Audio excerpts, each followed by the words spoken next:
Yo, what's up, everybody? Welcome to the Listen Up Podcast. It's your boy Brandon. This is your boy Sam.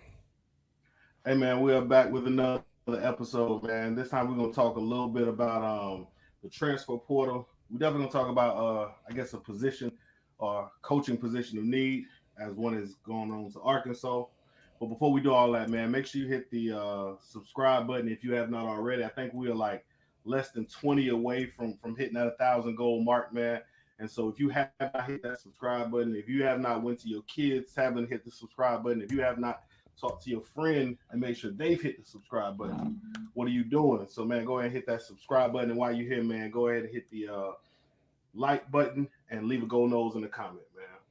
Sam, I always thought this with a little bit of Jags talk, man. So I'm gonna say this. I know the fan base as a whole is very optimistic about Saturday, but I'm gonna say I've been around too many times to see the Tennessee Titans like completely derail what we have going on. Not gonna mess with it. You're not gonna mess with what? I don't feel good about it. You don't feel good about it? Man, you've been in Jacksonville. I imagine as long as I've been in Jacksonville. So therefore I have seen the Tennessee Titans do what is happening right now to Jacksonville 1,001 times. Every season we be like, man, it's the year we go into the playoffs, everything rides on it, and then Tennessee comes in with bum teams and they somehow beat us. So, this one is no different for me. I feel like Tennessee want the season to be over. I think they got a I coach believe that that. don't. I think Tennessee got a coach that don't know. Um, Tennessee got a coach that they don't know if he's gonna have a job because they got to get a new GM. I think he got a quarterback situation that's all fucked up right now, Mm-hmm. and I think they're gonna play hard the first quarter, but I think some reality gonna set in because I think Jacksonville is executing at a very high level on offense right now, and I think Trevor, because he hasn't had a great game the last two games. He's just done enough to win the games. Mm-hmm. It's gonna be a big spotlight on him this Saturday, prime time on a Saturday. I think you see for the nation is gonna see the prince that was promised arrive to the throne this Saturday. I think he gets anointed Again, I want this to Saturday. believe, like in my heart, I want to believe what you just said. I'm Yeah. just telling you, I have seen this story play out time and time again. And even if it's not Tennessee, it's the Patriots with some fluky calls. Like I've seen this movie where we're right there on the edge of something that we, Hmm. of a goal, and every Right. single time it seems to fall apart. So right now, I'm not I feeling too think great feel about the good about it. Jaguars. Feel good about him because you have a legit quarterback. You got you got a defense that's playing pretty good, and their defense for what we do on defense actually kind of pairs well against what the Tennessee Titans going to try to do, which is run the football. We got a big front man, so I'm not worried about it at all. Very Really, to true. be honest with you, very big front man. I Okay, mean, good, good, good. what Again, it's a big all front. those things that you say is the reason why we should win. I don't disagree Hmm. with a single point you've made. I'm just telling you, as a Jaguar fan, I don't feel good about it. I just don't. Yeah. I wish I Well, did, but I don't feel good. It feels like one of those just setup moments where we're gonna walk out of that stadium head held down, and we kept trying to figure out why the Tennessee Titans, who was ready to get their season over with, who we want all the strengths play into what we want to do, and Trevor Lawrence goes for 500 yards, but somehow we've lost on a Hail Mary. I don't. I Again, don't. I don't I, know how it happens. I don't think I'm it's gonna just be 500. I don't think he's gonna have 500 yards, but I think he's gonna have one of those efficient, 20 for yeah. 32, 330 yards, two touches, something like that. I think. I'm with So I'm I with feel I you. feel good about what the Jags about to do. And I think they're gonna win it. Well, it's gonna be tough, man, because they talking about they got to play the Chargers the first game, and this time the Chargers will have their two best wide receivers out there, and as you know, that secondary is a liability. But they got a terrible offensive coordinator, so we should be all right. All right, we'll see. Yeah, so we'll see. So, All right. All right. So, I mean, actually, before we get started, man, I'm going to apologize to everybody who I might have berated last episode and decided to yell things. I will not be doing that this episode going into 2023. I will not be yelling at y'all, at the commenters. I actually don't even have the comment on right now. I just have the private chat between me and Sam. So, if y'all are saying things, I'm going to just, again, trying to do new things, man. Sometimes it gets derailed the show and we can end up in places that I ain't planning on end up going. and then y'all find a way to get up under my blood pressure a little bit sometimes on occasion.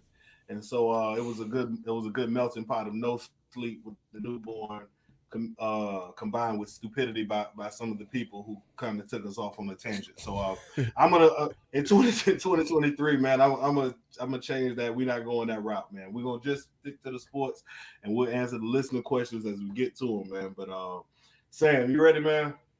Yeah, let's do it. All right, man. What do you want to start with? Well, we're gonna just talk basics, just making the defense better. So I think we're gonna start with the defensive transfers and just focus on just the defensive transfers and do they have enough to get the defense? I think if they can get the defense where it's playing at a top 25 level, opponents adjusted against good teams, right? Can Mm-hmm. we, if they can get to that type of level where they can pair together some stops against quality teams, um, we think this team can go to the playoffs and probably win a playoff game, right? I mean, yeah, they can go to the playoffs, I think. Yeah, definitely go to the playoffs. But, the goal right now is for them to win the ACC. And I do think the defense do have to get a little bit better in order for that to happen, right? Um, Go ahead. Yeah, no, that's what I was about to ask you. Do you think they're there yet, or do you think they still need a couple more pieces? Well, I mean, when I looked at the defense and really put a lot of thought into it, I do think they're attacking the weakest position that they have. When you look at defensive tackle, I think was a huge issue. Um, so I think the defensive tackle by bringing in that guy Brendan Fisk, bringing in Mm-hmm. Daryl Jackson, I think those two pieces in particular, with getting Fabo back, Mm-hmm. gives you an opportunity for this defense to not get run on and gash so much through the run game, which was a huge problem against quality football teams. Mm-hmm. So Uh, I do think those pieces in particular give you a legit chance to actually get stops in the run game. So I think the defensive tackle room will make the run defense, a hell of a lot better.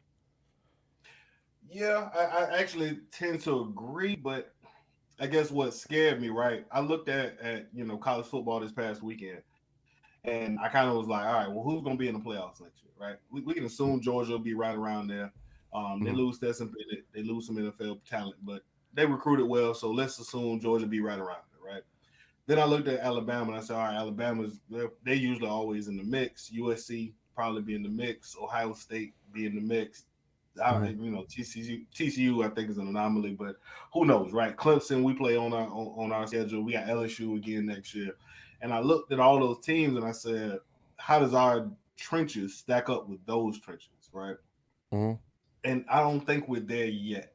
I'm not saying we can't get there. I'm just saying if we want to win, if the goal, I guess the goal is the ACC championship, but the way the Battle Collective and everybody is kind of operating, it feels like they're not going for the ACC. Just my opinion. It don't look like their end goal is ACC championship. I would think their end goal feels national championship, right? Or at least in the conversation or in the mix in the playoffs. So it feels like their goal for next season is playoffs. So Right. if the goal for next season is playoffs, I don't know if our offensive line and our defensive line stacks up well against the offensive line and defensive lines that we go up against. I'm not saying that it doesn't. I'm just saying It's okay to say it minus don't. verse, They gonna get minus mad, but it's okay. verse, huh? I say they'll probably get mad, but it's okay to say they don't stack up. They don't. No. I mean, yeah, but minus verse, I think there's a level, right? I think there's a top tier level where those defensive lines are with just Mm-hmm. stud NFL playmakers, and I don't think we're far behind that, but we are, right? Verse gets us pretty close to that level. I mean, almost negligible, right? But without verse, I don't know if you're who you're bringing in and who you brought in and who you currently have on the roster can get you to that level. And that's the level that I think it'll win you the ACC, 100%. It'll win you the ACC, but do you want to win the ACC and end up getting blown out by Georgia, Alabama, USC, all those other teams that I named? I don't think so. And I don't necessarily think you'll get blown out because I think offensively you can hang with all of them. But defensively, it really worries me when I look at the way those defensive lines set up. Who's the guy on this defense who looks like their impact guy for some of those big time teams that you named, and I don't necessarily know if we have that on our roster just yet. Now Fisk may turn into that verse next year if he comes back, may be that. I just don't know if I see it. I think Verse comes back. I think Fisk. I mean, well, I don't know about these transfers until you start watching them in games. I always kind of like to wait to see them in a game, especially when they come from a lower division. I like to see them in games first. You know what I'm saying? Before I decide what they is or what they're not. You know, personally, I think Verse is going to come back. So I think you get Verse. So I think you get a guy that's an adequate pass rush. But when you talking about comparing them to like Bama, Georgia, even Tennessee, in my opinion, you know, we saw what Tennessee just did to Clemson. You know what I'm saying? We saw what that looked like. Like, and I've said this all year. ACC is not very good. It's just not a very good conference right now. You know what I'm saying? It's not a very good conference. I mean, I think we saw with Oklahoma. Like Oklahoma gave our line some trouble. Gave us a lot of trouble. Yeah. Yeah, and that's a 6-6 football team. They weren't even great in their own conference. Yeah, right? So there's levels to it, right? But with FSU's name brand, and I think you would have the chance to win the conference, right? Because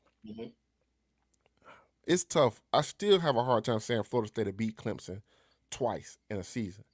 That's tough for me to really say because of what I saw. Huh? Florida State would have to beat Clemson twice. Why you say twice? Well, because you don't have divisions next year. So FSU could technically play Clemson, beat Clemson, and then have to play them again if Clemson don't lose another game in the conference. Right. So I mean, it's not crazy that you would play them twice. You know what I'm saying? True. Also, I don't know how you match up against what Drake May is. Drake May is an outstanding college quarterback, right? Probably a top. Thought about that as well. Probably a top 5, top 10 pick, right? He's probably a top NFL quarterback. You know what I'm saying? Like, I mean, like no bullshit. You talking about a shootout? Really good. Yeah, so we talking about being a shootout. You're talking about having to play a 42 to 49 double overtime game that maybe some luck falls your way. Yeah, so I'm gonna get to some of these questions. I'm gonna just tag them because I do find these statements kind of interesting. So I think you'll have enough defense and more than enough offense to beat the teams in the ACC outside of Clemson, outside of probably North Carolina, right? I think those two teams could probably give you trouble next year, right? They got a lot of good things cooking there. And, you know, it's okay. They got the good talent, too. And I think NC State's going to be better on offense because they got that new offensive coordinator from Syracuse who also was at Virginia. And everywhere he's been at, he's put up points. So I think I think the NC State with them two quarters, they got Finley and MJ Morris, whoever wins that quarterback race over there, it's gonna be a pretty dynamic offense in my opinion next year. So those are like three teams, right? Then you got LSU early. We know LSU is gonna be a problem. All right. I know people, you know, we beat them last year, but we caught them at a good time. Next year they're gonna be a problem. So those are four teams that I look at and say you're probably gonna have to beat one of those teams. Well, I'm talking about and you know, so win the conference and everything. Those are some teams you just look at. Somebody's put we don't play NC State next year. I'm saying it's possible. It's a possibility they make it to the championship game. I'm just talking about teams that can give you problems in the ACC if you see them in the championship game. But I do think it's I think with the guys they brought in the trenches, you got a better opportunity to make it to the championship game and win the ACC. And I know people keep talking about national championship, winning in the Final Four and everything. I don't think you recruited to that level. I don't think you recruited to that level where you're gonna deadpan, put yourself in a national championship game, and it be a game and you win the game. You know what I'm saying? I think there's definitely levels to this. You know what I'm saying? So I heard what you're saying, but I mean we can't argue the fact that even if we may not agree that they're at the national championship level, the team, or at least what are trying to do, feels like they're going for national championship. No, they're going for it, and I get that, but I don't think you can put a national championship winner together in a 2-year off season like that without recruiting at a very, very elite high level. Like I think that's kind of hard for me to believe. I mean, if TCU do it this year, I would find that quite amazing. Like I really would. I would But here's take the my thing, hat right? off TCU and is be there. very surprised. Huh? Yeah, but see, but that's all I'm gonna say. TCU is there though. You know what I'm Yeah, saying? but If we you tell know, me, if you get Florida State versus Georgia next year in the championship game, I don't imagine any fan is gonna look up and say, "Oh, that's not good enough." You know what I mean? Like, can they win it? I don't know. You know what I mean? Again, some listeners made Tulane. You know what I mean? Tulane is another one who just went and beat USC. So it's possible you can put together the right mix. Styles make fights. You never know who's in there. To where I'm not going to necessarily say they can't win a championship. Do I believe that they are at that level yet after watching some of the top 10 teams? I don't. I'm not changing that. But I don't I think find they. this TCU thing is kind of is a very fascinating case study for everybody, right? Because everybody want to say, hey, they doing it with these hardy 3-stars, and I don't really have a problem with that narrative, to be honest with you. But that hasn't been the norm in college football. That hasn't been the norm in college football like since they brought the BCS into this conversation, right? Because back in the day, BYU won a national championship, Colorado won a national championship, right? And they were just voting on it. You know what I'm saying? So this TCU phenomenon, and it is a phenomenon. You know what I'm saying? It's like Sonny Dykes did this in 1 year. This man did this in one. This man was coaching at SMU last year. He went to TCU, and this man lost his 5-star running back that went to Ole Miss, and they playing for a national championship. And they went through a gauntlet of a conference. They played in a tough ass conference this year, and they got beat by Kansas State, who got mollywopped by Alabama, right? Yeah. So, and I always say that styles make fights. Styles make fights. So, I didn't feel well. I wish I would have did a pod on it. I was trying to get Nikki together so we could do it, but we didn't. But I wanted to talk about it because I thought TCU had a chance to beat Michigan. I didn't think that was going to be a crazy. I didn't think Michigan was going to beat TCU. I thought it was going to be an interesting game, and it came out. TCU did beat them. But now I'm watching, and I thought Ohio State would have a chance to beat Georgia, right? Because just the way the season was playing, I thought the wide receivers from Ohio State, and because it's a pro offense, was going to give Georgia problems. But now I'm saying, looking at this TCU versus Georgia matchup, TCU is strictly spread, like Lincoln Riley spread, right? Right. Against Georgia, okay? And that's the same tree that, the same staff and stuff that came through that Tennessee runs, right? Hyper runs a version of that. They all off the same tree of offense from Mike Leach. Mm-hmm. I think Georgia's gonna shut that shit. I think Georgia's gonna shut that shit down this week. This coming week. I don't know if that. I don't. Well, hold on. I'm saying it. We have a conversation. Yeah, no, I don't think that's gonna be the game everybody thinks it's gonna be, and I also think if Michigan would have played Georgia, I think Georgia was gonna beat the shit out of Michigan. I thought Ohio State was gonna get in the best game in the Final Four. I always believed that. So, yeah. I think the national championship game was pretty much what we watched last week when Ohio State played Georgia. You know what I'm saying? I agree with that. I definitely agree with that. But I just think what you watching with TCU, that's a phenomenon. I don't know if you can hang your hat on what they're doing because he did it in 1 year. Like that's crazy. He just got there in 1 year and did that. I'm not gonna say you're wrong. What I will say though, I don't know if we have enough evidence to say 100% that. Yeah, well, we keep saying that, but we do have evidence. No, but we don't. We've watched Michigan. Well, my point is, we watched Michigan State get to the semifinals and get blew out. We've watched Washington get there and get blew out. We've watched them play against these blue chip teams full of blue chips and these big time national championship or national spots like this. Michigan had always recruited at a top 11 to 15 range in high school recruiting, right? And I think Michigan is a good football team. I don't think Michigan's a bad football team, but it is a different level when you're talking about playing against guys that's brought in classes 1, 2, 3. You know what I'm saying? Top 1, top 2, top 3 recruiting classes over the last 4 to 5 years. It's a whole different level of what you finna watch. You know what I'm saying? Like you're basically watching. I think Georgia had 12 guys, 6 winning the first 2 rounds of the NFL last year, and 12 overall got picked. that's a whole different level of what you finna Yeah. watch in football. It's a whole step up in competition. You know what I'm saying? And that's why I said I think as we're presently constructed, right? No, Right. I don't think we can win the championship. I think even with verse back, Mm-hmm. you're still talking about a tough road to win a championship. You're still talking about a LSU. Again, we said it. It's a 3-game schedule. You know what I mean? Yeah. Let's assume you got Clemson, LSU, and North Carolina possibly in the championship, but without divisions, who knows? Yeah.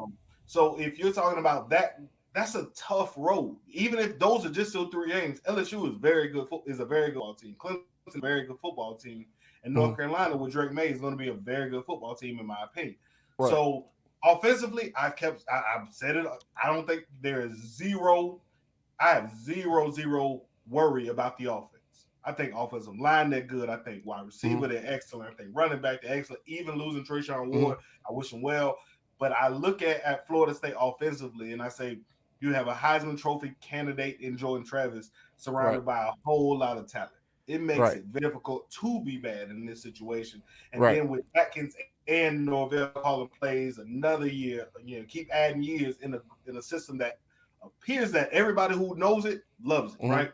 Running backs will shine. Trayshawn Ward easily hit 1,000. So Philly may come close to it because he's going to get a lot of carries now that Ward's out. I think people, speculate Hill may take a step up. So good. You're talking about another 3 good running backs coming out of the system. You're now adding in a group of receivers who all can catch the football, all can get open. You got a dynamic receiver, Johnny Wilson. Offensively, I have no worries. I think we can score on just about anybody. But defensively, there is a difference level. And if you cannot get pressure to the quarterback, if Verse decides he's not coming back, so now you're not running Verse, that makes a huge difference when I look at the offensive line that these other teams have recruited. You know what I mean? You're talking about going up. You're talking about McClendon, Fisk, Payton, and some of these other going up against NFL talent, tackles and guards. Yeah. How do I think they hold their own? They haven't. You know what I mean? Based on the past, they have not held their own well when they went up against quality or solid offensive lines. So when I look at it, I say, how can Florida State better? And they're trying. 1,000% kudos to Mike Norvell. They are absolutely trying their best to add talent to this roster. Defensive ends are currently on campus. Defensive tackles, DB, we've gotten number 1 DB recruit, number 2, you know what I mean? DB recruit from Virginia. Great. That locks down one side of your field, hopefully. Then you say, who's on the other side? I like AZ, but do I like him enough to think that he's going up against some NFL wide receivers on the other side? Because, again, when you get to playoff, you're talking about NFL talent potentially being on the other side of the football. Well, you're talking about you're talking about a major step up in quarterback play. Because, I don't worry about Jordan. No. What I'm talking about. Well, what I'm talking about is the DBs get feasted against good quarterback play. So, it's this clip going around showing Ronaldo Green knocking the ball out this Oklahoma wide receiver hand. It's great technique, but a better quarterback, man, that's a touchdown. You know what I'm saying? That's a touchdown. He put him in the spin cycle. That's a touchdown, right? He was beat by several yards. Yeah, several yards. That's an easy pitch and catch touchdown, right? Like you do that against Georgia, that's the pitch and catch touchdown. You do that against Bama or whatever, that's a pitch and catch. Tennessee, you saw what Tennessee did to Clemson. Those are touchdowns. You know what I'm saying? Right. So so that's normally what you kind of see this division in play is. I was looking at this and I was telling, I tweeted it out. It's a lot of good teams in college football, and I think the portal allows you to get good pretty quick. It's a lot of good teams in college football. I think you probably got 10 to 15 good teams, right? They all good. Like they could play each other on any given day. They could win on any given day. You know what I'm saying? It's not a lot of elite teams. It's not a lot of elite teams. You know what I'm saying? It's a very small group of programs that can consistently compete for national championships. Like even with people talking about USC, I find that conversation that's swirling around USC and Lincoln Riley is weird to me because he's in year 1. This man won 11 games in year 1. Now, I'm not saying Does the defense need to get better at USC? Yeah, it needs to get better. But he did that in 1 year. Like, he just got there. So if you tell me my coach just get into my program and I win 11 games after we barely making bowl games the last 3 years, and now we had 11 games on his first year, I think he's gonna get defensive talent on the West Coast, right? I think he's gonna recruit good enough that he's gonna feel a better defense at USC than probably what he feel at Oklahoma. Now he might have to make a change at defensive coordinator. That might have to happen. But if I'm a USC fan and if I'm a LSU fan, I feel pretty good about where I'm about to go at in college football in the next 3 years. You know what I'm saying? I feel pretty good because of what my year one was. I agree with that. Let me ask you this though. What do you say to the fan that says, or the person that says, no, there aren't any good defenses in college football. College football is just is basically all offense. You're gonna have to win shootouts. So as long as your defense is serviceable, which they are, I would say our defense is serviceable, or at least we're headed. Will be serviceable. So as long as you got a serviceable defense, it doesn't matter. You can win it. Georgia got torched. Ohio State was torching. You know what I mean? Ohio State was torching. Wasn't it TCU? They were getting the better Michigan. Michigan has been known for this all season. So, I mean, it's a possibility. The offenses right now have surpassed any defense or any defensive coordinator. I think that's fair to say, right? I think that's fair to say. But mind you, this Ohio State got knocked out of field goal range, out of that kicker's range, because that defensive line crushed that play and spent C.J. Stroud into a bad sack, right?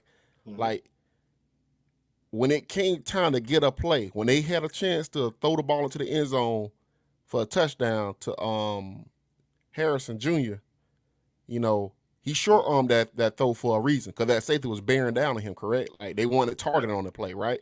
Like, but you cannot be allowing people to be let loose in your secondary, and that's what we've been having a problem with.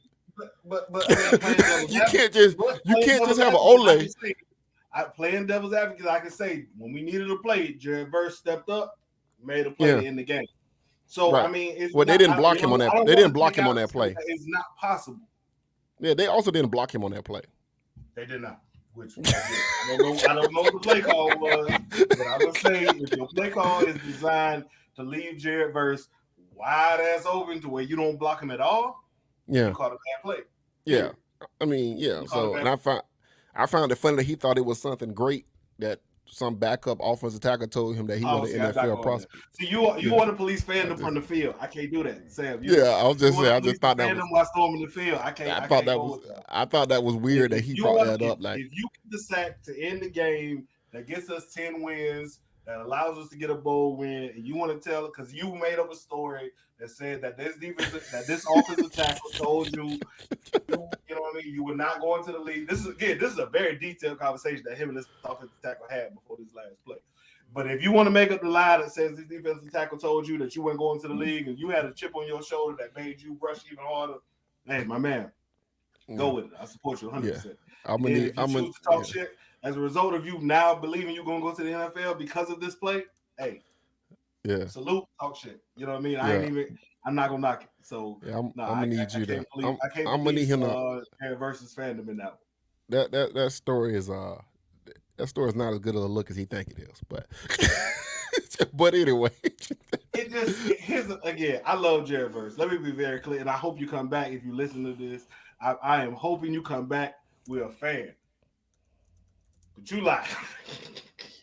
I've been on football fields. I've never heard of such conversations in my life happening between snaps. Like, y'all had a full-on dialogue. You know what I mean? Yeah, that's funny. He said something such.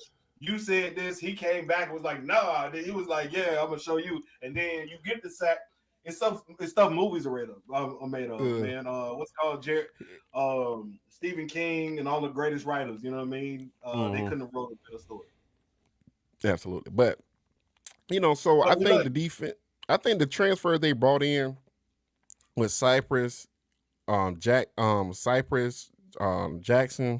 yep, and Fisk. I actually think it's gonna make the defense play a hell of a lot better and take a lot of pressure off a couple guys. You know what I'm saying? I, I would like to actually see them get a safety and maybe a linebacker too if they can. But I like what they're doing on defense, and I think with that, I think you have a chance to really to win the ACC. Because I think, to me, if you made the playoffs, I really wouldn't care what happened to you in the playoffs. But to me, the bigger deal to me is winning the conference. Just win the ACC next year. That's the goal to me. You know what I'm saying? You know, that's the goal for me. Like that's what my expectation would be. My expectation would be that you end up in Charlotte and you win. 1,000%. I don't care even in the slightest as to what happens if they make the playoffs, right? I don't care who they play. I don't care what happens as a result of who they play. They can go out there and get drugged. Again, I think from where we've been at, in literally the doormat of for Florida, the doormat of the ACC, even coming into this, what would be sixth, fourth in our own conference. You know what I mean? Fourth in our division, maybe sixth in the conference. Like nobody had high expectations. So if you tell me Florida State's going to win the division this year, I'm gonna say yeah. You know what I mean? Yeah. That's perfect. That's what we should be. That's where we should be in year 4. We should be winning the ACC. And again, but I just think with this team, right? Everybody's coming back. If again, I don't know what Verse is waiting on. So I think if he were going, I think he would have announced that already. The fact that he hasn't says a little bit to me that he's leaning that he's staying. He may make the announcement tonight that he's going. I don't know nothing. Let me be clear. But it feels to me like he's staying, right? And they're just kind of working out the details. So good. If he's working out the details and Verse comes back, that adds. Yeah. I'm with the championship, man. Y'all don't need my permission. Let me be my permission to believe that y'all can win the championship. I'm gonna be there. I'm a fan out the same way I did this year. I'm gonna do the same thing next year. Go win them all, man. Again, absolutely. I don't think it's not a difficult schedule. I'm gonna get into this the Georgia Ohio State DB conversation. I'm gonna get into that, but I'm gonna do that after we talk about the DB coach. But before we go there, make sure you take the time. If you're watching this podcast, listen to this podcast, make sure you take the time to subscribe. Hit the subscribe button. Leave a go nose in the comment section, and subscribe us on Apple, Spotify, and all your listening devices. All right. DB coach. So they finally got rid of Woodson, which, you know, we kind of said already on the pod. I think we said this on the pod, man. Probably, I don't know. We've been saying this forever. They got to get rid of Woodson. And I felt pretty good about it the last 4 months that it was probably going to happen. So we got a new DB coach. How you feel about this whole new DB coach thing? How you feeling? You mean we're going to get a new DB coach? Yeah, we get a new DB coach. How you feeling about this whole getting a new DB coach? I feel great, man. I feel great. Let me be very clear. Now that Woodson is no longer with us and he's now found a new home, so, you know, nothing that I say will tarnish him from getting another job. But Woodson was bad. I mean, let's just call it what it is. I mean, again, we had the Fire Novell spaces, but it really only, Woodson was his primary recruiter. And if we really want to be honest, I watched the article of Travis Hunter talk about this guy was like a father figure. So if you tell me that I'm this kid's father figure, but I can't get him to come to the side presently coach at, and I coach his position, I'm going to say you're probably doing a bad job. And you get circumvented by a coach by Deion Sanders at the last minute, you're probably doing a bad job. Right. Not to mention, those DBs have been really bad. They've regressed. Yeah. Guys who came in with 5-star ratings have played like no-star players. We have seen guys not look nearly as good as what they should have looked. I'm saying, shout out to Arkansas for taking the burden off our hands. Great. So now let's make the right hire when it comes to Florida State, Mike Norvell, and that's what we'll dive into. But I mean, what are your thoughts? Maybe you felt more fondly about Woodson than I did. You know, it's weird. I actually thought Woodson, when he first got here, was actually going to be really, really good. I know one time we shared this story on the pod. I don't mind sharing it again, but the first year, and one of the main reasons why I was so down on his staff, because the first year, I remember I was talking to somebody that would know, that talked to some other people that was saying before games, the defensive backs was calling, they DB coaches and calling high school coaches because they couldn't figure out what was going on with the scheme on the back end, and that concerned me. Like I was like, really? Because like the defensive backs was so bad the first year, and this person was saying like these kids was calling before the game, like they was calling the night before the game because they couldn't figure out what they was doing from play to play. You know what I'm saying? So Yeah. I was very happy that Woodson is gone because I thought he was going to be better, and he really wasn't. He wasn't a great teacher in my opinion, and I think he was. I think on the right staff he could be a really good recruiter on the right staff, but I think for this staff he's just not a good. He wasn't a good fit recruiting wise, right? I think if you had like a legit like like like like dog recruiter as a head coach, I think Woodson could be a good recruiter. But you know, Mike's not like that. So I think because he's not like that, that some of the other guys that's marginal recruiters suffer because they're, you know what I'm saying? It's like it's hard to hide them. You know what I'm saying? So yeah, it's hard to hide them. So but yeah, man. So I feel I'm happy. I'm happy he found a job. I'm happy he found a job. You know, I don't wish nothing bad on black men. I want all black men to work, and hell, if you can get paid to not to work, I'm a big fan of that too. But he definitely need to go. Yeah, no, you ain't gotta go home, but you gotta get out of here. So yeah. So I mean, the defensive backs was bad. You know, some of that stuff I still blame on Fuller. You know, a lot of stuff. It was just bad. The back end's been bad. You know, like and guys it's regress. Poor like communication. It's been poor communication between Fuller and Woodson. Guys regress. Like Duke Cooper was a halfway decent player last year. The back end of the season, he stayed in that program a little longer. Now all of a sudden he can't guard nobody. Like that don't even make any sense. You know what I'm saying? So it's like people that come here that's new here play better than the guy that's been here longer. It's like Ronaldo Green didn't play at all last year or the year before. Right. This year, he's the best defensive back all of a sudden. Like, and I ain't saying Green not good. I'm just saying, like, it's just weird. The people that play the most get worse from year to year. It's like it don't make any sense. So yeah, man. I'm happy about that though. But yeah, man. So let's go down to any defensive back coaches in particular you like or won't. I mean, I got a list here, so I'm gonna let you go first before I get to this list because I'm going along. No, I mean, I think my list is very similar than just about everybody else's. I mean, we kind of saw Torian Gray, TJ Rushing. I personally like Crow, but I don't know if Crow got his list. Chip West. You know, I think all of them they have different pros and cons. I mean, you look at Torian Gray. His experience says, all right, he can do this. Can you get him? I don't know if Mike got the collateral built up to get a guy like that. You know what I mean? Again, you're talking about a very experienced DB coach, guy who's been around the game for a very long time. Does Mike does he look at it and say, well, y'all got a lot of talent, maybe I can take y'all over the top? I don't know. I hope so, but you know, who knows from an experience standpoint. TJ Rushing, of course, coach, you know what I mean, Mike is very familiar, goes with a lot of guys who he knows, you know what I mean, people who he's worked with in the past, but that's not, I guess, unfamiliar to any coach. Most coaches have guys who they know.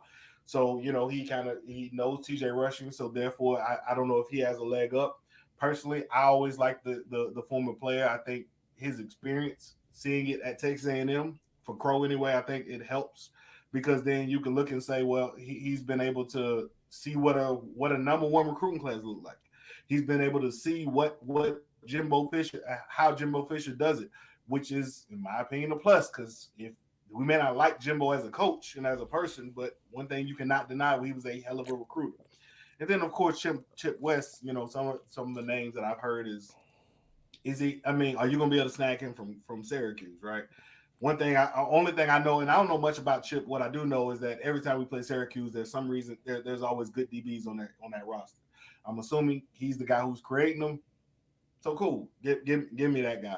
So my list is small, just kind of, some names I've heard, looked up their background, looked at their experience. I told you my personal favorite would be, again, a former player, because I think they work and recruit a little better for the school because they kind of have a vested interest. But I do understand the cons of bringing in a player who's never done this before. Of Crow is he may not be good at it. Just because you were a good DB does not mean you can coach or teach it. What's his name? Michael Jordan is an abject failure as a general manager. He argue the best to ever do it, but he cannot evaluate and he can't coach it. So right. I mean, I don't know. You know what I mean? So I think the surefire bet would be Torian Gray, but I wouldn't be mad with anybody else, with anybody on the list. This is a name. I think this is one of those addition by subtractions. Whoever you bring in, you probably gonna be a little better than what you were. Yeah. So I heard this name and I found this name to be kind of interesting. Somebody that a more off the reservation name that I heard that I think actually was somebody that Mike Norvell probably would hire. To be honest with you, out of all those names you list, is Rod Chance. He coaches the DBs at Oregon right now, so he's been like the defensive back coach at Oregon. He's been there twice. He was there under Mario, I think, and he's been there under Dan Lanning. And so of course, Dan Lanning and Mike Norvell know each other. Very much and so. he's young, so he's only been around coaching football, I think, now 6 years now. But he has defensive coordinator experience at Southern Utah. He's worked at Minnesota, worked at Oregon twice, worked at Vandy. I don't know how his recruiting would be, but that kind of feels like an off the reservation hire that Mike Norvell would make to me, right? Somebody nobody really knows or talks about. Young, yes. Right? Young in his 30s. You know what I'm saying? Somebody, and then I think if somebody with DC experience like that, even though it's been 1 year at Southern Utah, I mean, he hired a guy that had defensive experience at Southern Methodist or whatever Southern, I don't know what that school was, Abilene Christian School or whatever. That Fuller let me had. ask you this though: if you're gonna take a experienced guy, wouldn't you rather take a guy who has ties to the university, like in no? I'm just saying. You're right, but I'm saying the reason I'm just saying like when somebody gave me this name, I looked at the name like, damn, that is kind of like an off the reservation name, and he kind of fits that kind of model that Norvell like to hire from. Like he kind of like young coaches. He like hiring guys that's young, like that's in their 30s and stuff. You know what I'm saying? And this guy, Rod Chance, is one of those guys. You know what I'm saying? So I was like, well, that's probably a dude that I think we'll wake up on a random Sunday and everybody have to convince themselves that it's a good hire. You know what I'm saying? Because you never heard of him. You know what I'm saying? And so I think that's a name that I think people should look out for. But the Chip West thing is interesting to me. I can't lie to you. How many more old guys do you really want on the defensive staff, man? You already got Odell. You got the guy from Miami, the other baggage guy. What his name is? Randy Shannon, who old. Mm-hmm. Fuller, kind of stale and pasty, old. You know what I'm saying? So. Yeah, but I mean, how many more of those guys do you? I just know Syracuse keep DB. No. I'm saying he is a good DB coach. I'm not saying he's not a good teacher. I'm just saying. Yeah. I'm just saying in general. Like when I start thinking about the dynamics of the staff and what Norvell kind of goes for. I mean, you know what I'm saying? So, Torian Gray to me is the safest choice, right? To me, 100%. I would say. Torian Gray, here's $1 million. Come be my defensive back coach, right? Because I know you can recruit the DMV area and the Florida area. You coach at Florida. You're at South Carolina, who are recruiting like crazy, right? So you already understand the landscape, and you can recruit in the landscape, and that'll give you a legit Florida recruiter that I believe in, right? So to me, Torian Gray is a slam dunk hire, right? The Cromartie thing, I don't know. The Cromartie thing is interesting to me because, to me, Cromartie has a big personality. To me, he has a big personality. I don't think that's even a to you thing. Okay, that's to me. I mean, he might be different on the staff, right? He might be low key, and that may not be his thing, right? He might be all about teaching. You know what I'm saying? But I just don't know how pleasant that's going to be in this day and age of Twitter, when shit start going wrong, what does that look like? You know what I'm saying? What does that look like? You know what I'm saying? And and I agree with you. The funny is that's my con with Crow, right? Crow is very Crow. You know what I mean? Like he is yeah, who I he mean, is, it's man. nothing wrong Crow with is it. I think at the no, right not at all. place. Not at all. It's just I don't know if he gonna work well with Mike. Mike is very you know what I mean? Like in your face. Mm-hmm. Crow is also in your face, but kind of in a different way. Right. I don't know if I don't know how those personalities mesh. But Yeah, I not don't know how to even explain that. Crow's an alpha. Then you got to Yeah, work for Fuller, who might want to call dumb shit from time to time. How do you take that if your defensive back's looking you like shit don't. because he calling dumb You shit? don't. You don't. Right? Crow is not going to let you just call everybody in the back of the end zone on goal line and just sit there quietly after the game is over and be like, I didn't call that dumbass. You know what I mean? He's going Yeah, to tell you. right. He's going to go into space. You're going to know that he wasn't the one who told his DBs to back up to the, you know what I mean, to the back of the end Yeah. zone on 3rd and goal from the 1 yard line. He's Yeah. not So going to just accept that's the one thing that I would say. But the upside is high though. Yeah, the upside could be tremendous, right? The upside, he got a son that's pretty good. You probably can get his kid, you know what I'm saying, the 25 class. So, I mean, it's some upside there, right? It's some upside with Crow. It's just, coaches like to understand other coaches' workflow. And I don't think Crow got a big enough resume yet where a coach can call another coach and say, what's his workflow like? What time do he get to the office? What time do he leave the office? How does he operate when you tell him to do some shit he don't want to go do? Is he, if you give him a list of kids, 25 kids to call, when does the calls get made? Like, I don't know these things. Like, these things I don't know. And I don't know if he had a work history yet to be a position coach, because a position coach does do a lot of grunt work. Everybody ain't made for grunt work. Like we said when they were talking about Willie hiring Deion Sanders as a defensive back, because we like, Deion ain't finna do no grunt work. Like, Deion's not finna go do, you know what I'm saying? Like, that's just not who he is. Like, you know he's not gonna do that. You know what I'm saying? Like, so. No, and I Deion never, but I agree with it somehow because I can say I agree with it somehow because part of me believes that it's a possibility. Just because they've never done it doesn't mean that they. Yeah, that's true. That's true. But I'm just saying, sometimes you just need the opportunity to show that, all right, I can do it. You know what I mean? Yeah. Like, I know who I've been in the past. I know who I've shown to be. I know, but I don't mind taking that step back or whatever it is. And if you never get the opportunity, especially as black coaches, you know what I mean? Black men and black coaches, we don't get the opportunity to kind of look back and say, get the opportunity to fail maybe. Yeah. Like we're kind of defined as in our worst moments. Mm-hmm. So I don't want to look at it and say, that's just who he is, so he should have opportunity. What he's going to need, and he's going to get that opportunity. Should it be Florida State as your first one when we're trying to go for it all? Probably not. Yeah. But I wouldn't mind seeing him.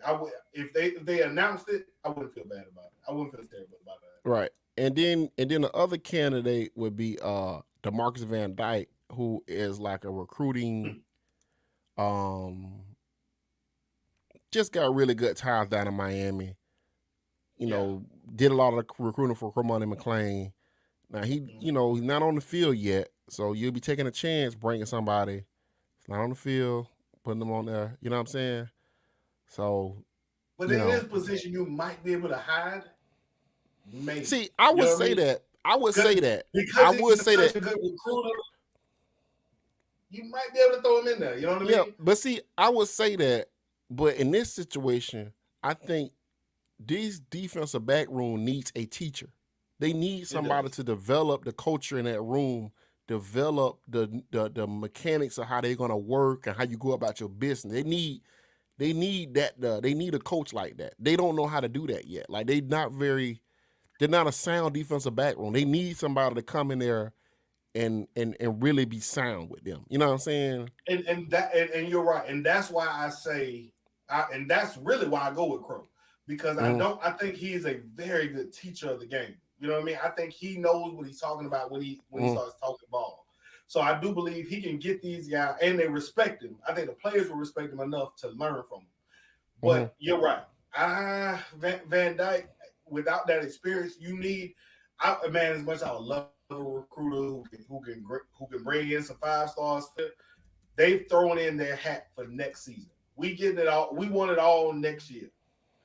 So if you're throwing your hat in the ring for next season, I'm saying you don't have a choice. Well, you got to go Van with Dyke, more a safe hire. Right, opinion. And Van Dyke, Van Dyke did play in the NFL. Like he played in the NFL the same way Crow played in the NFL. You know what I'm saying? So he had what? Never 1, 2, 3. He had what, a 4-year career, which is about 4 to 5 year career, which is about the norm for an NFL player, 4 to 5 year career. So that's not crazy. Of course, Jane Coleman vouches for Cromartie. What do you want me to do? You want to not vouch for him? Like, that'd be crazy. Like, you know what I'm saying? Like, yeah, of course he does. I mean, I'm not. I wouldn't ask him not to. You know what I'm saying? Just saying, like. Did you see the day they asked? Did you see the day they asked Devontae Adams about playing next year? When he played next year, he was like, "Yeah, I'll play even though Derek Carr's not here." I'm like, "What y'all thought he was gonna say? Nah, I don't want to play no more." Man got a contract almost $80 million. Like, what are y'all talking about? Right. Yeah, some of these decisions just make themselves. Yeah, they're not in question. Yeah, man, I'm making money here, man. What y'all doing? Hope y'all bringing a good quarterback, but if not, I'm gonna cash these checks. I don't call enough balls. I'm gonna catch you pass from whoever threw them in my direction. My Hall of Fame career has been set. If I wanted to keep catching passes, I'd stay with Aaron Rodgers. Right. But nah, man. So the invite that DeMarcus Van Dyke, I don't think is a crazy hire. You're taking a chance when you hire people that don't have a resume. I think Torian Gray is who I would hire if I could hire. It'd be Torian Gray. Mm-hmm. But just throwing it out there, I wouldn't be surprised if Rod Chance is the name that gets brought up and everybody starts convincing themselves that he's the best hire. Because we've done this before. We've been on the road on making hires and we be like, you know what I'm saying? It is just some guy out of nowhere. We be like, okay. I'm just going to continue on south. Again, y'all have to hear my thoughts on this one. I will not be very happy about that. I'm going to be honest with you. Like, yeah. And I think you get the DB coaching. I think you get the DB coach in the next. It's January 4. You got a game the 9th. 10 days. Yeah, I say 10 days. So that'd be 14th, 15th, somewhere around there. Mm-hmm. Yeah. Yeah, I mean. Yeah, the Michael Trier thing. That's an interesting name. I think that's possible. If I don't forgot what position he coached though, but I do remember he was here for like a week. I do remember that. Then he went to the Giants. Hey, listen, whoever they choose, get it right. You know what I mean? Yeah. Because again, you're talking. Well, I think the biggest thing is that I've looked at is we've had more interest. You know what I mean? It just last time we had a coaching change, it wasn't very much interest. Nobody wanted to sign up for anything Mike was selling. Nobody wanted to sign up for anything Beans was selling. How do we know? You know what I mean? Like we actually in a position to where we actually can be like, all right, be a little picky. You know what I mean? We should be able to get who we want, and that's a big difference from what we were the last time we were in this position. I don't think that's true though. I think they could have got who they wanted last time. I just don't think. I think you had I think these jobs, man, these coaches. I remember they hired all these grade A recruiters the year they fired Jim McElwain. Man, they had Juwan Snyder there. They had brought that man in for like 1 year. Mm-hmm. I mean, assistant coaches already know it's 2 years max. That's all they're looking for, 2 years. So, I think they're gonna get a coach. No matter what happened with the coach situation, FSU Twitter is gonna say he's the greatest defensive back coach of all time, and we all gonna accept the defensive back coach. But we just here to throw names out there and see what sticks. True. So I'm gonna go to this. I'm gonna go to the comment section on some of this stuff because I found some of these playoff things y'all was talking about to be kind of odd. So this is the first one. Who is USC gonna blow out, and what defense does USC have? See what I'm talking about? They was in year one. See, that's all you saying. You. Yeah, I know they talking about that. But I'm saying, yeah, I'm a Lincoln Riley. I am a Lincoln Riley. Actually, any coach that's winning, that's consistently churning out double win seasons, I consider that coach a good coach. Unlike everybody else, I understand everybody can't be Nick Saban. I get it. Shit, even Nick Saban's having a hard time being Nick Saban currently. You know what I'm saying? Some people get a little tired of Nick Saban shit right about now. You know what I'm saying? But yeah. So I just, I'm a Lincoln Riley apology. I find the way people talk about coaches interesting, because I remember before 2 years ago, people kept calling Jim Harbaugh a bad coach, and I didn't understand that. I never understood that. Was a real conversation. Yeah, people was like, "Oh, he overrated, out of control. Like he's never gonna beat Ohio State." I'm like, man, only been there 3 years, man. I mean, Urban had built a monster. Like, you think he just gonna catch him in 3 years? Like, they had a big head start. Yeah, they had a big head start. He was playing catch up. Yeah, but you can see what they were saying. Yeah. Okay, I got that coming out the way. All right, we need to talk about how all these elite defenses with all these elite players and coaches are getting 40 plus put on them. Okay. I think TCU is an outlier.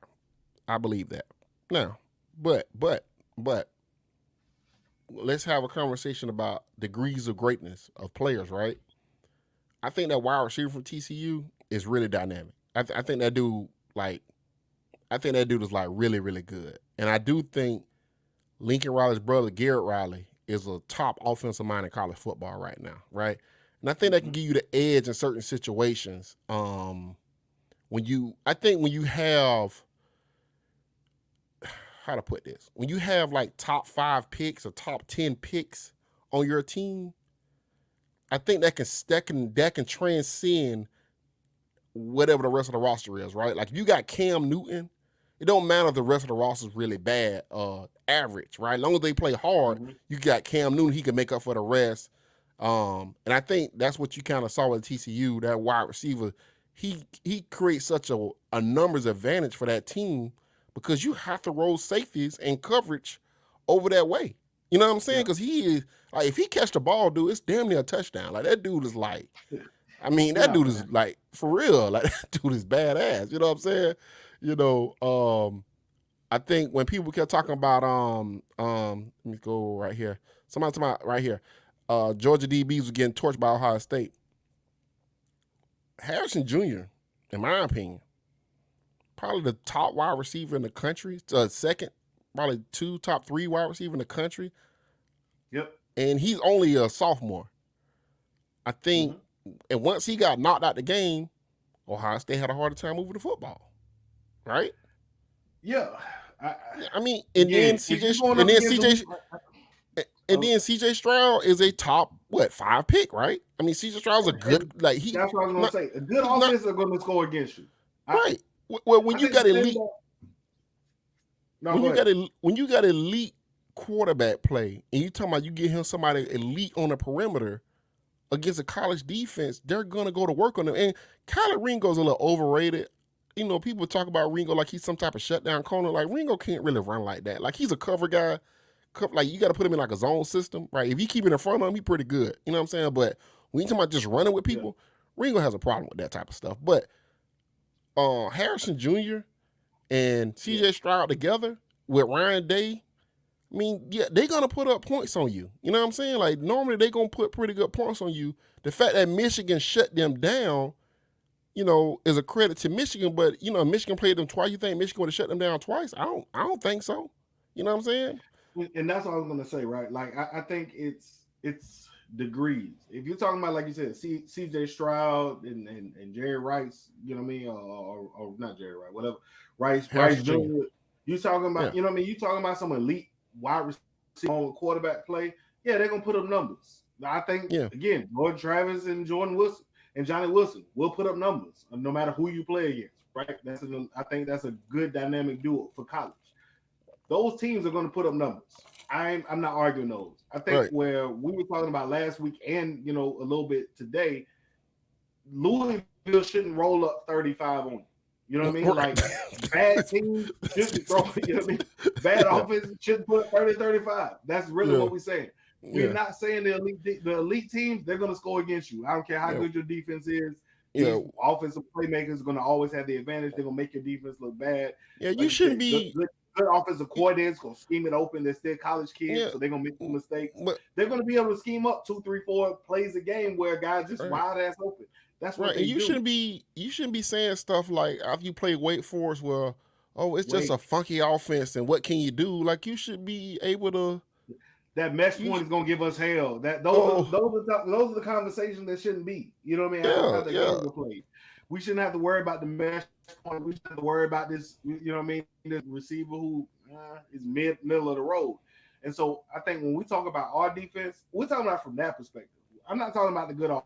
A good offense, 30, 35 points. You should yeah. be able to get to 40, 42. If you play I'm Caleb saying, Williams, he gonna put up 45 points on you. I mean, it's Lincoln yeah, Riley and Caleb Williams. Like, yeah, they gonna put points on you, but yeah, you play you Drake. know, Hey, Drake should ain't gonna put points on.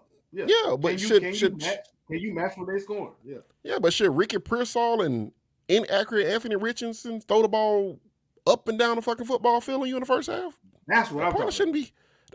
That's a problem, right? Like that's what That's we. where I get to where y'all like again. That's where the argument derails a little bit for me. When we start Yeah, talking about you ain't got a starting receiver other than Ricky Pearsall, and you got a bum ass quarterback, and y'all right, still rolling up touchdowns. That's when I'll be like, all right, our defense ain't really good. right, That's the yeah, problems I'm talking about. I'm not talking about that other stuff. yeah. So why do you think there's a major communication issue with the defense? The defense don't be set a lot of times when the ball is snapped. Like I said, and we continue to say this is a badly coached defense. You know, and I don't think that. I think the players play hard. I do think they play hard, and I think because they play hard, they make plays because they play hard. But I think that's why I kind of want a They don't defensive back coach. communicate well. Yeah, they don't communicate well, and that's why I do want a defensive back coach that has a little defensive coordinator background or that's been around defenses for a while a little bit Yeah. that can help kind of make sure everybody understand they're supposed to be because it does feel like they are just kind of running loose out there a little bit. Yeah, I mean, look at the Oklahoma game, right? It was what was third or fourth, and I don't remember the yardage or whatever it is, but it took Jamie Robinson to understand, and that was still a fight. Like, I didn't know if they were gonna get it right. Where Jamie Robinson is arguing with the cornerback, no, you need like this is what they're gonna run. I know what they're running. They just slant. Mm-hmm. They're gonna run that slant again. Right. If it's not for a Jamie Robinson type player to understand they finna run this slant again. I recognize this formation, and I'm telling you, and to then sit on the route. That's like it that play goal. They get the first down. Yeah. But understand that was all Jamie Robinson.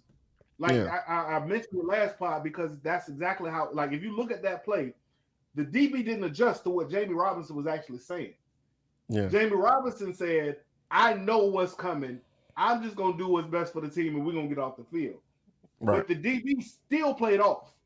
And if he was not underneath, that's an easy pitch and catch for a first down that who knows how that game ends.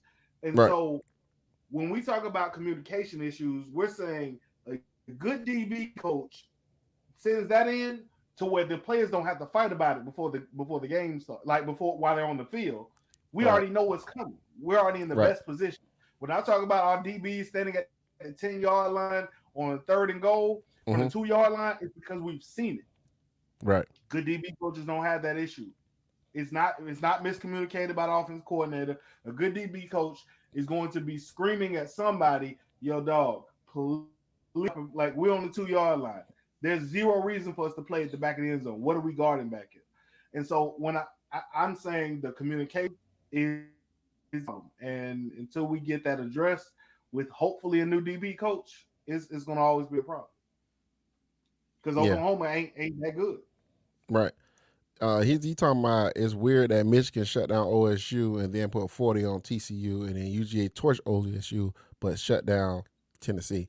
I just explained this. Well, no, what I'm saying is OSU run a pro style offense, right? Which is different than Tennessee. Tennessee comes from that Mike Leach, Lincoln Riley, that they run the same thing. You know what I'm saying? So that's why I would be very surprised if this game is really that close, because UG has success against spread offense because Kirby teaches zone really well, right? Kirby's not going to run a lot of man out there. They're going to run a bunch of zone, and they're going to keep everything in front of them like they did at Tennessee, and they're going to get up there, let you throw for 5 yards, tackle you, and then make you execute in the red zone. Tennessee couldn't do it enough, right? So I think that's why I'm very curious on what TCU does on Tuesday. I'm locked in because I get the feeling that this game may not be as close as people think it's going to be, and hopefully I'm wrong because I want a good game. But I just think it's about styles of offenses, right? Like that TCU style of offense would give Bama trouble, right? Bama have a hard time with that, going fast. They have a hard time with that, especially since Kirby left. Not figured out. Especially since Kirby and Pruitt has left, he struggled with high tempo, fast Mike Leach style offenses, right? Kirby don't struggle with that stuff normally. Not like when they got ready to play Tennessee this year, I told people, I said, man, I don't think this game's going to be close because he normally shuts that down. You know what I'm saying? So, we'll see. I think he's just kind of talking about what's acceptable. In the ACC, if you got a good defense in the ACC, nobody should probably get over 25 points against you. I was going to say 24. I was going to say 24 unless against the bad teams, 35 unless against the good ones. Yeah, that's about right. Yeah. I mean, probably 30. I mean, Clemson wasn't that good this year, man. Like, I don't know how to keep telling people this, but that wasn't a good, that wasn't, well, let me not say that it wasn't that good. Clemson isn't elite anymore. They're just a good football team now, right? They're a good football team, right? So I think FSU is a good football team, but you saw that FSU still was 14 to 17 points behind Clemson this year, right? I know people feel like if we'd have played them at the end of the year, the game would have been better. I don't feel that way. I think it's I think the result was the result. You know what I'm saying? Like, I don't, just watching Clemson throughout the year and watching what they did to North Carolina, and when we played against the worst quarterback with DJ, I think they'd have played Cade in that game against us. I don't think that game gonna be particularly close. I don't think it was particularly close. Would have been particularly close this year. You know what I'm saying? So I think the ACC is shitty. I think it's bad. You know what I'm saying? Like, I think it's bad. And I think when teams in the ACC is rolling up points on you, or their defense is shutting your offense down, I don't think that pretends to good things across the college football landscape. You know what I'm saying? Those are troubling signs. That's a troubling signs to me. You know what I'm saying? So, yeah. No, I don't have anything to add. I agree with that. So, anyway, with that being said, you got anything else before we jump off here? No, man. I don't. And I guess I'm looking at all these questions here. Yeah, no, I don't have anything else. Listen, I'll say this: Florida State's next season. I think they are going to add a couple more pieces, and I think that's going to work well in their favor. I do think they're going to win the ACC. I don't think. I feel, again, I try to take my bias out of how I feel against Clemson. But I don't believe Clemson's going. I said Clemson was not going to be nearly as good as they were. I don't believe they were. I think I was right on that. I think they're going to be even worse next year. And I think I'm right on that. I don't necessarily feel good about Cade. I looked at him against quality opponents, and I was like, he might be mid. Right. And I think that mean he better not look like a Heisman Trophy winner against us next year. That's what that means. But if he go out there, man, bad quarterbacks look like Heisman. My point is, we watched him and we said, okay, well, he's not Trevor Lawrence transcended, Deshaun Watson okay, so if he go out there and he look like born again Trevor Lawrence next year, we're gonna be saying, okay, defense ain't that good. You know what I'm saying? I think when you go into the season saying defense ain't that good, that not be a problem. That's just really how good I think your offense is gonna be. I think you have an abundance of riches on offense. You know what I mean? To the point where Trayshawn Ward can say, I could get starters numbers somewhere else. Y'all got too many running backs who could all play. Yeah. Like one thing, and we didn't talk about it. Trayshawn Ward, I mean, Like, respect to you. You deserve to be the feature back at some place, and I hope he gets that wherever he decides to go. But you were never going to get that. One, that's not Mike Norvell's style, and two, Benson and Toa Philly deserve minutes. You know what I mean? Like, so it was going to be, it was always going to be difficult for you. I think you can reach a place where this offense is so talented and so elite. Yeah. And Jordan Travis is so good to where it don't really matter what your defense looks like.